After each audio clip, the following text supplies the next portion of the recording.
Hello friends, welcome back. आप देख रहे हैं करंट अफेयर बाय जोनी का यूट्यूब चैनल। देखिए, आज के इस वीडियो में हम बात करेंगे 14 सितंबर से रिलेटेड जितने भी इंपॉर्टेंट करंट अफेयर के क्वेश्चंस बन सकते हैं, सारे ही इस वीडियो में हम कंप्लीट करेंगे। साथ ही काफ़ी सारे एक्स्ट्रा फैक्ट्स भी इस वीडियो में डिस्कस करेंगे। सो पूरे वीडियो को ध्यान से और लास्ट तक आप जरूर देखिएगा। अगर आप पहली बार इस चैनल पर विजिट कर रहे हैं तो सब्सक्राइब का बटन दबाकर और साथ ही बेल आइकन को जरूर दबाएं, जिससे कि ऐसी आने वाली सारी लेटेस्ट वीडियो आपको कंटिन्यू मिलती रहे बिना मिस हुए। देखिए, ये जो वीडियो है इसमें मेरा जो मेन मोटिव ये है कि सभी को वीडियो के माध्यम से सभी जो जो भी पॉइंट है मेन वो समझ में आए। देखिए, मैं भी पीडीएफ प्रोवाइड करा सकती हूँ, पर मैं पीडीएफ प्रोवाइड नहीं कराती ताकि जो है सभी को कंटिन्यू समझ में आए। तो इसीलिए मैं वीडियो पूरी की पूरी समझाती हूँ और अच्छी तरह से कराती हूँ। तो देखिए, जो लास्ट जो क्यूज हुई थी उसका लास्ट क्वेश्चन आपसे ये पूछा गया था कि हाल ही में खबरों में लोकपाल योजना किस क्षेत्र से संबंधित है। तो देखिए, अभी क्वेश्चन हाल ही में मैंने ये इसका जिक्र भी कई बार किया था और बता भी दिया था। तो ये है जो लोकपाल जो योजना था, इसका जो संबंध था वो था बैंक से, यानी कि बैंकिंग प्रणाली जो थी उससे ये संबंध है। तो थोड़ा देखिए, जो नए फ्रेंड जितने भी जुड़े हैं उनको भी पता होना चाहिए कि लोकपाल योजना ये है क्या, नहीं तो फिर ये थोड़ा दिक्कत भी कर देगा क्वेश्चन। लेकिन इसमें ये है कि जो लोकपाल यही बैंकिंग के लिए शुरू की गई थी और इसका जो मकसद था, यानी कि जितने भी बैंक हैं अगर उनकी ब्रांच 10 या 10 से अधिक है तो उनके लिए क्या होगा, तो उनके लिए सरकार क्या करेगी, एक लोकपाल नियुक्त करेगी। यानी कि उसमें जो घोषणा की गई है वो की गई कि जितने भी 10 बैंक होंगे या 10 से अधिक होंगे तो उसके लिए एक लोकपाल नियुक्त किया जाएगा। तो आई होप क्वेश्चन समझ में आएगा। यानी कि जो लोकपाल योजना है वो संबंध किससे है, वो है बैंकिंग क्षेत्र से। ठीक है, चलिए बात करते हैं आज के करंट अफेयर के क्वेश्चन की। देखिए, आज का जो फर्स्ट क्वेश्चन है वो ये है कि हाल ही में लोकसभा सभापति सुमित्रा महाजन द्वारा लोकसभा की नीति शास्त्र समिति के अध्यक्ष रूप में किसे नामित किया गया है। देखिए, जो लोकसभा के जो सभापति हैं जिसे जो कौन है वो है सुमित्रा महाजन, और उन्हीं के द्वारा लोकसभा की जो है नीति शास्त्र समिति के जो अध्यक्ष अभी हाल ही में चुना गया है, जिसे नामित किया गया है, वो किसे किया गया, वो किया गया लाल कृष्ण आडवाणी को नीति शास्त्र समिति का अध्यक्ष के रूप में नियुक्त किया गया है।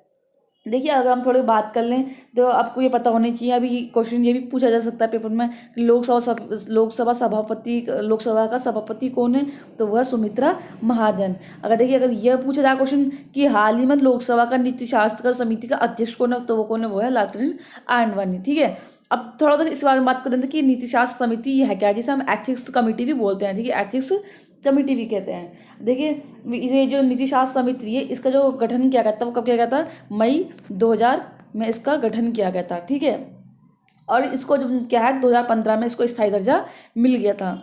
कब मिला था फ्रेंड्स, 2015 में इसको स्थायी सदस्य मतलब स्थायी दर्जा इसको मिल गया। देखिए, अगर बात करें इसके नीति शास्त्र कमेटी समिति की, तो ये है क्या, देखिए लोकसभा के जो सदस्य होते हैं वे किसी भी प्रकार का अनैतिक कार्य करते हैं या दुर्व्यवहार करते हैं तो उसी के समाधान के लिए इस समिति का गठन किया गया है। तो इसका जो अभी हाल ही में जो अध्यक्ष चुना गया वो किसको चुना गया, वो चुना गया लाल कृष्ण आडवाणी को। आई होप क्वेश्चन समझ में आएगा। बात करते हैं अब हम नेक्स्ट क्वेश्चन की। देखिए, नेक्स्ट क्वेश्चन है कि हाल ही में सरकार ने किस प्रकार की दवाओं पर पूर्णतः रोक लगा दी है। तो अभी हाल ही में जो सरकार ने जो पूर्णतः दवाई पर जो रोक लगा दी है दवाइयों पर, वो लगाई है फिक्स्ड डोज कॉम्बिनेशन, जिसको हम एफडीसी भी बोलते हैं। इसकी जो फुल फॉर्म यह है कि फिक्स्ड डोज कॉम्बिनेशन। ठीक है, देखिए, अगर बात करें थोड़ा सा ये जो दवाई पे जो लगाई है, कितनी दवाइयों पर मतलब रोक लगाई है, तो टोटल जो दवाइयों पर इनमें रोक लगाई गई है वो लगाई है 320 कुछ ऐसी दवाइयों पर रोक लगाई गई है। तो कितने दवाइयों पर रोक लगाई है, तो ये लगाई गई है 328 दवाइयों पर रोक लगाई गई है। ठीक है फ्रेंड, आपको पता होनी चाहिए 328 पर। चलिए, अगर बात करते हैं देखिए थोड़ा सा इसके बारे में कि ये मतलब जो है एफडीसी दवा कौन सी होती है, आपको पता भी होना चाहिए। एफडीसी जो दवा है, देखिए जो एफडीसी दवा है, तो ये जो दवा दो दवाइयों से मिलकर बनी होती है। कितनी दवाइयों से, दो से दवाइयों से मिलकर जब बनी होती है तो इन्हें एफडीसी दवा में मतलब कैटेगरी में शामिल किया जाता है। ठीक है, और ये दवाई जो अब इसमें तो क्या होता है, देखिए जो दवाई बनाई हो जाती है ये बिना परमिशन के बनाई जाती है और अवैज्ञानिक तरीके से बनाई जाती है एफडीसी दवाई। ठीक है, अगर देखिए थोड़ा बात करें उसके बेनिफिट्स की, तो इस दवाई के बेनिफिट्स क्या हैं। ठीक है। तो इसकी दवाई का जो बेनिफिट्स है देखिए है, ये बहुत इफेक्टिव होती है, यानी कि ये तुरंत राहत देने वाली होती है। अगर इंसान कोई खा लेता है, मतलब मान लो उसे बुखार हो बहुत 102 103 4 पे हो रहा है, तो अगर वो व्यक्ति दवाई खा लेता है तो उसे 10 से 5 मिनट में उसे मतलब आराम जल्दी मिल जाता है। तो ये दवाई का इससे बेनिफिट है, तुरंत राहत देने वाली होती है। तो इसलिए लोग इस ज़्यादा इसको इंपॉर्टेंस देते हैं, यानी कि महत्व से ज़्यादा देते हैं ऐसी दवाइयों को। परंतु अब अगर क्वेश्चन ये होता है कि सरकार ने इसे बैन क्यों किया है। देखिए बैन करने का कारण अगर बताएं सरकार के द्वारा, तो देखिए ये जो दवाई है ये हमें रिलीफ तो तुरंत दे देती है, परंतु क्या है, लेकिन ये हमारी बॉडी के लिए बहुत बहुत बहुत ज़्यादा नुकसानदायक होती है।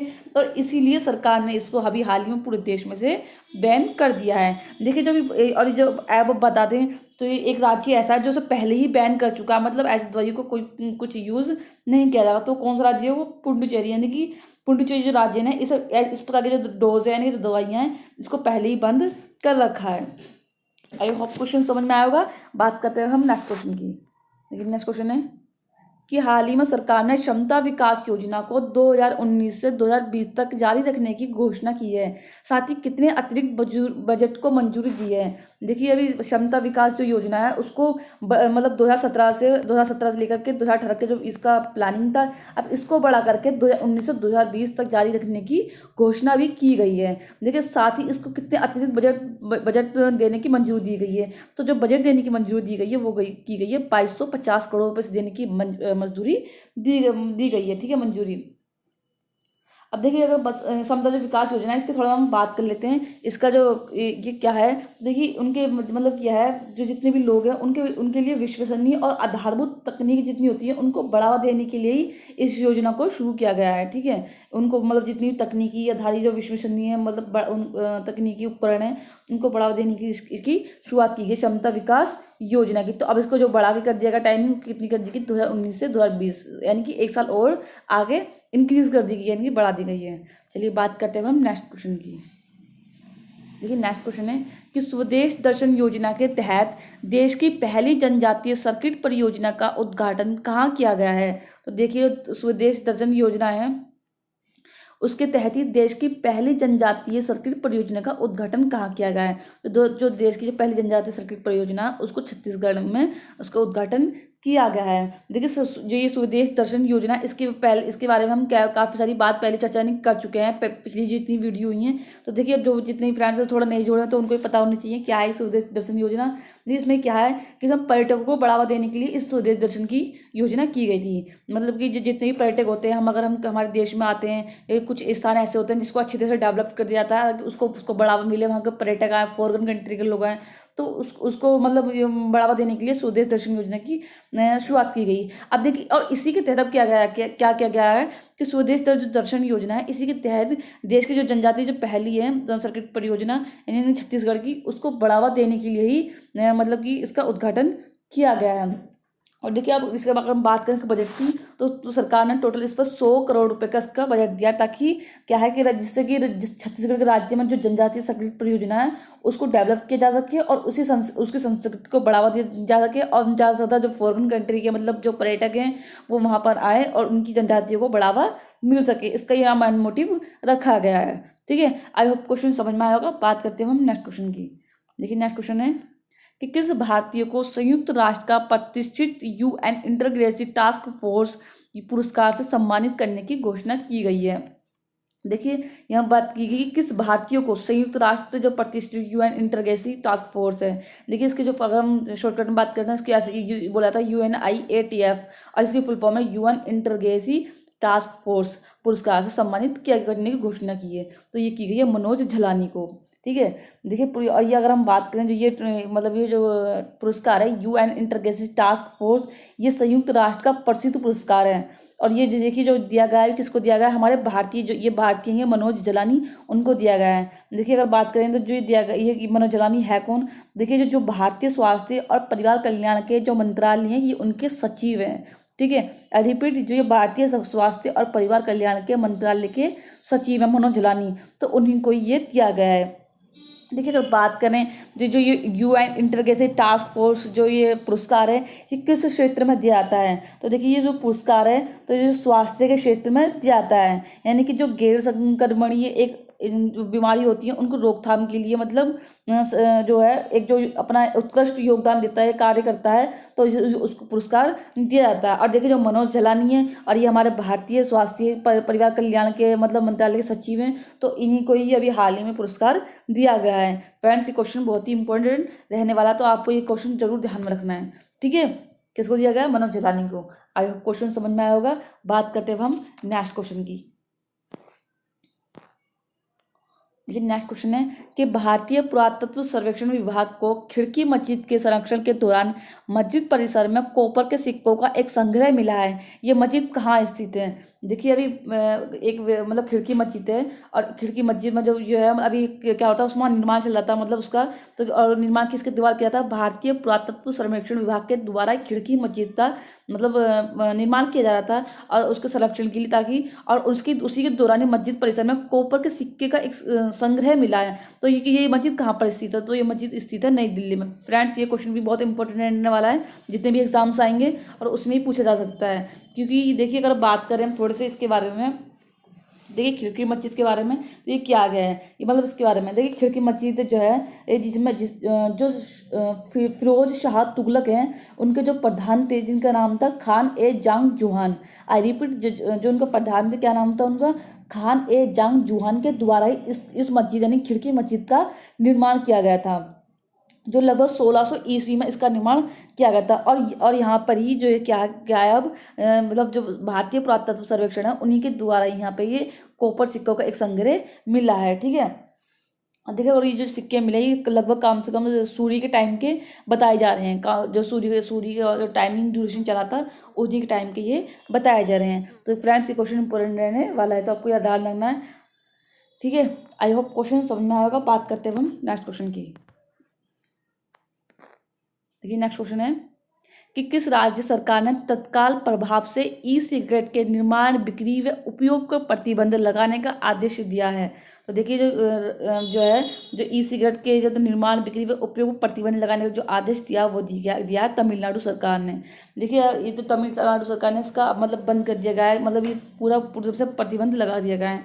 अब देखिए बात कर थोड़ा सा ई सिगरेट की निर्माण, बिक्री क्या है, मतलब ई सिगरेट क्या है। देखिए जो ये एक इलेक्ट्रॉनिक आइटम होती है, ठीक है, ई सिगरेट, और जो ये सेल्स से चलती है, और इसके अंदर एक सिगरेट का आकार होता है और उसके अंदर निकोटीन और तंबाकू जो भरा होता है। और अगर जब इसे व्यक्ति जलाता है तो उसके बाद में धुआं निकलता है और धुआं ये मानव शरीर के अंदर जाता है। तो इसमें जो ये क्या है, इससे बहुत मनुष्य क्या मतलब प्रॉब्लम्स हो सकती है काफ़ी सारी, यानी कि इसमें डिसीज हो सकती है, यानी कि बीमारी हो सकती हैं। तो इसी पे ही रोक लगाने के लिए इस पर क्या करा कि तमिलनाडु सरकार ने इस पर निर्माण और बिक्री पर पूरी तरह से इसे बंद कर दिया गया। देखिए ये केवल तमिलनाडु सरकार नहीं, इसे कई राज्य पहले से ही बंद कर चुके हैं, जैसे कि पंजाब, केरल, ये असम, ये पहले से इस मतलब ई सिगरेट को निर्माण पर या इस पर बिक्री और उपयोग पर इस पर पहले से ही प्रतिबंध लगा चुके हैं, ठीक है। आई होप क्वेश्चन समझ में आया होगा। बात करते हुए अब नेक्स्ट क्वेश्चन की।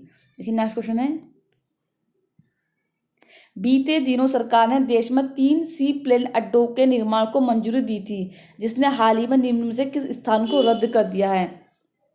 देखिए अभी भी ये बात हुई थी सी प्लेन, अगर आप मेरी वीडियोस कंटिन्यूस देख रहे हैं तो उसमें पहले से ये चर्चा हो चुकी थी कि सी प्लेन जो है इसमें सरकार ने भी निर्माण करने के लिए इसमें मंजूरी दी है, और इसमें तीन नदियों में शामिल किया गया था। एक तो फर्स्ट है साबरमती, दूसरा था सरदार सरोवर बांध और तीसरा था चिल्का झील। परंतु अभी क्या है कि अभी इसमें कुछ प्रॉब्लम की वजह से इसमें हाल ही में सरकार ने एक नदी से मना कर दिया। कौन सी नदी है? वो है चिल्का झील, यानी कि इसको रद्द कर दिया गया है। इस पर यानी कि सी जो प्लेन अड्डा है उस पर ये इसका निर्माण नहीं किया जाएगा। अगर देखिए बात करें, देखिए इसका जो हटाने का मतलब चिल्का झील का जो कारण है उसको हटाने की क्या है। देखिए ये चिल्का झील है, ये दुनिया की सबसे बड़ी खारे पानी की झील है, हम सभी जानते हैं। और यहीं पर काफ़ी सारे देखिए पशु पक्षी की वेराइटीज रहती हैं, तो उनकी ही सुविधा में कोई मतलब प्रॉब्लम्स ना आए, तो इसको ही ध्यान में रखकर इसका मतलब ये जो है सी प्लेन अड्डा है उसको रद्द कर दिया गया, यानी कैंसिल कर दिया गया है। आई होप क्वेश्चन समझ में आएगा। बात करते हैं हम नेक्स्ट क्वेश्चन की। देखिए नेक्स्ट क्वेश्चन है कि किस पूर्व भारतीय हॉकी कप्तान ने अंतर्राष्ट्रीय हॉकी से संन्यास लेने का फैसला किया है? देखिए फ्रेंड्स ये क्वेश्चन बहुत ही इंपॉर्टेंट है, आपको याद रखना है कि किस पूर्व भारतीय हॉकी कप्तान ने अंतर्राष्ट्रीय हॉकी खेल से संन्यास लेने का जो फैसला किया वो क्या है, सरदार सिंह ने। देखिए सरदार सिंह ने ये जो पूर्व भारतीय हॉकी कप्तान थे उसे संन्यास लेने का फैसला किया है। देखिए अगर बात करें ये पहले भारतीय जो टीम के कप्तान थे, अब इनकी टाइम ड्यूरेशन थी वो कब से कब तक थी, तो आपको ये पता होना चाहिए 2008 से लेकर के 2016 तक ये भारतीय टीम के कप्तान रह चुके हैं। परंतु अब हाल ही में इन्होंने अंतर्राष्ट्रीय हॉकी जो टीम से उनसे संन्यास ले लिया है। ठीक है, आपको ये क्वेश्चन बहुत इंपॉर्टेंट रहने वाला है। चलिए बात करते हैं नेक्स्ट क्वेश्चन की। देखिए नेक्स्ट क्वेश्चन है कि किस देश की कैबिनेट ने हिंदू मंदिरों में बलि दिए जाने पर रोक लगाने वाले प्रस्ताव को मंजूरी दे दी है। तो देखिए पूछा गया जो हिंदू मंदिरों में जो बलि दी जाने पर जो दी जाती है उन पर रोक लगाने का प्रस्ताव को मंजूरी दे दी गई, तो ये दी गई श्रीलंका में। देखिए श्रीलंका में जो जितने भी हिंदू मंदिर होंगे उनमें बलि नहीं दी जाएगी। ये मतलब जो बिल है पास मतलब होने ही वाला है और ये मतलब एक कानूनी रूप लेगा जिसमें ये कहा जाएगा कि किसी भी प्रकार के जो हिंदू मंदिर उसमें बलि नहीं दी जाएगी। आई होप क्वेश्चन समझ में आएगा। बात करते हैं हम नेक्स्ट क्वेश्चन की। लेकिन नेक्स्ट क्वेश्चन है कि हाल ही में भारत इंग्लैंड के बीच में खेली गई 5 मैचों की टेस्ट श्रृंखला में 4 से 1 इंग्लैंड ने जीती है, जिनमें से मैन ऑफ द मैच किसे चुना गया है। देखिए जो हाल ही में भारत और इंग्लैंड के बीच खेली गई 5 मैचों की जो श्रृंखला है उसमें से 4 में से 1 इंग्लैंड ने जीती है और जिसको मैन ऑफ द मैच चुना गया वो चुना गया एलिस्टर कुक को चुना गया है। और जो देखिए जो एलिस्टर कुक है ये इंग्लैंड के प्लेयर है और इसके विजेता मतलब और ये इसी की जो टीम हुई है मतलब इसके विजेता भी रहे हैं। तो जो मैन ऑफ द मैच जो चुना गया वो किसे चुना गया, एलिस्टर कुक को। ठीक है, चलिए बात करते हैं हम लास्ट क्वेश्चन की। देखिए आज से क्वेश्चन है कि फ्रेंड्स आपको इस क्वेश्चन का आंसर नीचे लिख के भेजना है। इसकी चर्चा पहली हो चुकी है तो इसलिए आपको आंसर्स का नीचे लिख के कमेंट में भेजना है। ये क्वेश्चन था 10 सितंबर को शुरू हुए कांजीर नामक सैन्य अभ्यास कजाकिस्तान व अन्य किस देश के बीच आयोजित हुआ है, चीन, जापान, भारत, मलेशिया। जो भी इसका राइट आंसर हो फ्रेंड्स का नीचे कमेंट बॉक्स में लिख के भेजिएगा। ठीक है, जो भी राइट आंसर होगा इसका हम नेक्स्ट वीडियो में इसकी चर्चा करेंगे। देखिए वीडियो फ्रेंड्स अगर ये वीडियो आपको पसंद आए तो लाइक करें, साथ ही साथ सब्सक्राइब करें। अगर आपको इस वीडियो में कोई भी थोड़ा प्रॉब्लम्स होती है, दिक्कत आती है तो हमें कमेंट्स करके बताएं। ठीक है, और हमें ये बताएं कि आपको ये वीडियो कैसी लगी।